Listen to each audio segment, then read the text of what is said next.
What's up, guys? So today we're doing a special Easter video, and that is going to be crazy Yu-Gi-Oh! Easter eggs that you didn't know. So starting right off, this is actually a screenshot from an episode of the anime. And you might notice in that giant red box, that guy is not from Yu-Gi-Oh! But he's actually from Naruto. Shonen Jump actually throws in a second character from another anime in this picture. Now, did you guys spot that there's another character? Now, if you guys don't know who this is Choji from Naruto.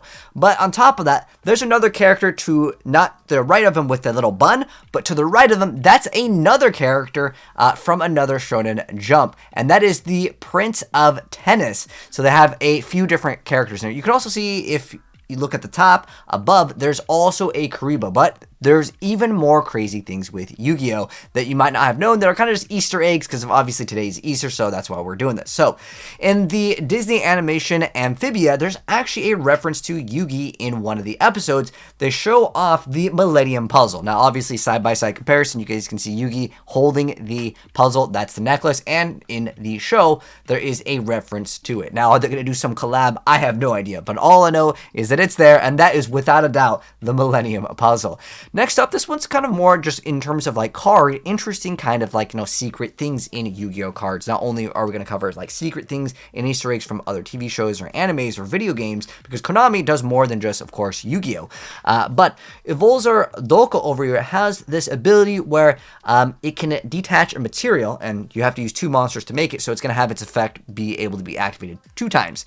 So you can detach a material from this card, and you can negate the activation. If you do, destroy that monster. Now, the Easter egg with this card is actually with another card called Breakthrough Skill.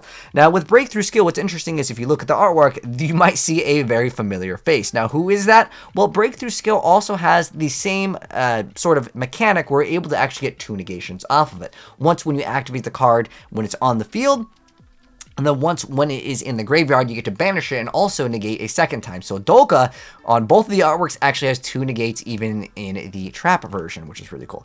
Now this next one up is actually from an anime. So if you guys don't know who Dinatherium, it actually has to do with another anime, Gurren Lagann. So there is a card called Watmul, and Watmul is literally Buddha from the series. You can see like side by side over here. But Kamina over here is actually Dinatherium. So if you guys look at the way that they are dressed with the sunglasses, the way that the cape is oriented, it is basically a shout out to Gurren Lagann. So a little extra bonus fun tip over there. Now next up, this card is actually called Weed Out.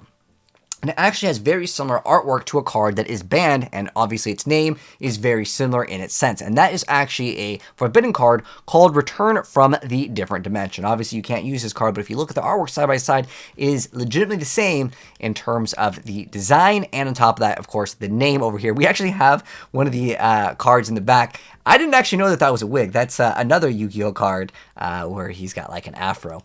Next up, this actually has to do with the card Zombie Master, but there is a hidden thing. So if you guys look at the card Zombie Master, just at face value, on the hill over here, he's actually bringing up something. But if we look over, and I'm going to zoom in over here, over on the left, who is this guy on the left? That is the Skull Servant. He's kind of hidden in here. There's a lot of Yu-Gi-Oh! Cards that have a little hidden reference over there.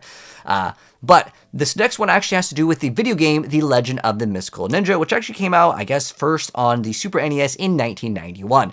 Now, there is a game, obviously, it's kind of like a side-scroller game, but there was also an N64 game that came out later down the line, and I'm just going to go like pull up Google Images. So, Go-Go, the Gallant Ninja, actually has very similar artwork to this game as well. So it is another Konami game. In fact, there's other Konami games that we're about to check out that have kind of an Easter egg as well. So next up over here, you guys can see the Lady Ninja Yay. Here's the artwork of this Yu-Gi-Oh! Card. And there's also Kunoichi here. But in terms of the artwork, I mean, it's pretty dang close. It's got the purple outfit, it's got the green hair, and the way that they would hold their blade. And it's kind of like, coming out from the side. So that is a reference to the Mystical Ninja Gomon over here. So that's really cool. I like it when they show off other video games. There's actually kind of a reference to Star Wars with the other archetype in the game, the Cosmos. But that is, of course, not a Konami game. I don't believe it. There is actually a Star Wars game for the SNES as well. But the next thing I want to talk about is the Castlevania reference. Now, obviously, Konami also made Castlevania, another fantastic video game.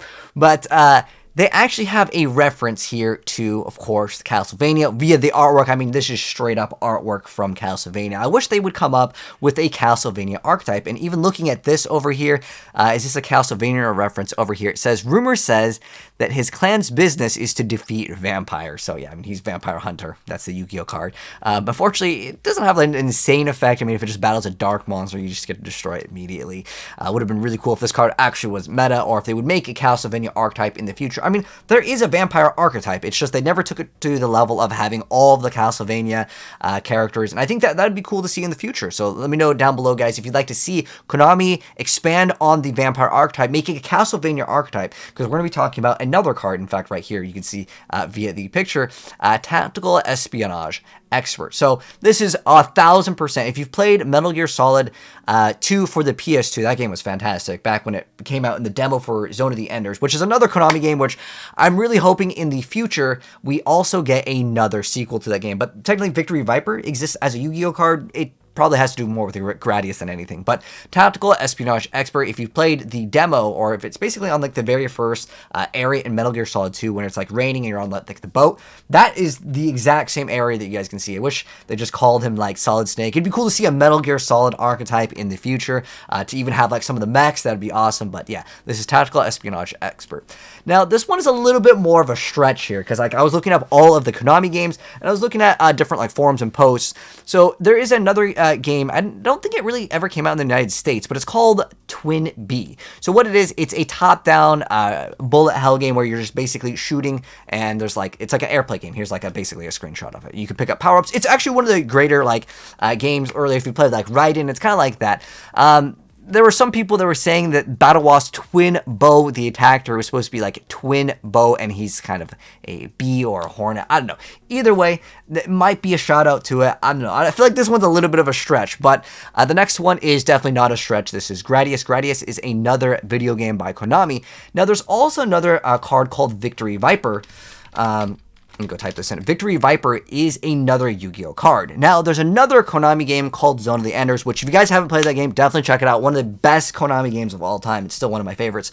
It's a mech game, but there's another there's a, I don't know if we'll call it a mobile suit, Victory Viper in Zone of the Enders. There is another kind of, I don't know if this has to be related to it. I mean, it doesn't really look the same, but it is named Victory Viper. It's another Konami game. The coincidences could be there. I don't know. It looks a little bit different. Now, the next one up over here is actually a secret in Yu-Gi-Oh! Master Duel. So, there's something known as the Konami Code, and it's in a lot of the video games, and what it would do is unlock some sort of cheat menu, and in order to do it, you would have to use this specific code, which is up, up, down, down, left, right, B, A, start. So this is known as the Konami Code. Now, what happens if you put this inside of Yu-Gi-Oh!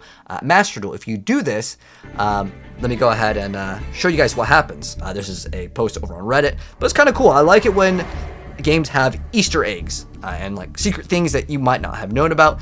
So it causes the credits and the music and the font to change in the game. This is kind of a longer video, so I'm just going to kind of skim through it. But you guys can hear it changes it to kind of like more like an 8-bit, more retro.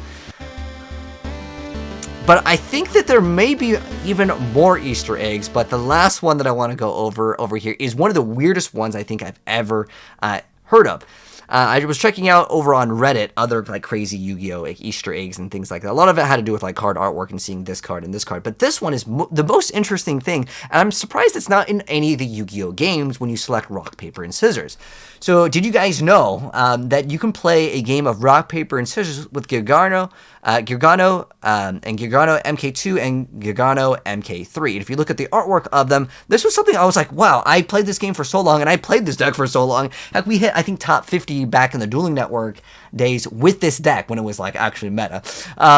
Gargano has his fist, and then we have MK2 as scissors, and we have MK3 as paper. So you could literally play rock, paper, and scissors with this these set of Yu-Gi-Oh cards, which I thought was a pretty interesting Easter egg. But let me know, guys, down below if you guys knew all of these facts, or if you didn't know any of these, let me know which one you didn't know, or if there's any other crazier Easter eggs that are in other animes or other video games. Let me know, because I think that this is a really cool idea, because Konami has a very long history of other video games, and it'd be cool to see all of them maybe in an Easter eggs part 2 in the future. But anyways, if you guys enjoyed the video, drop a like on it if you're new here and you want to see more stuff like this in the future. Subscribe, turn the bell, and I'll see you on the next one. Take care. Happy Easter. Have a good one, guys. Peace out.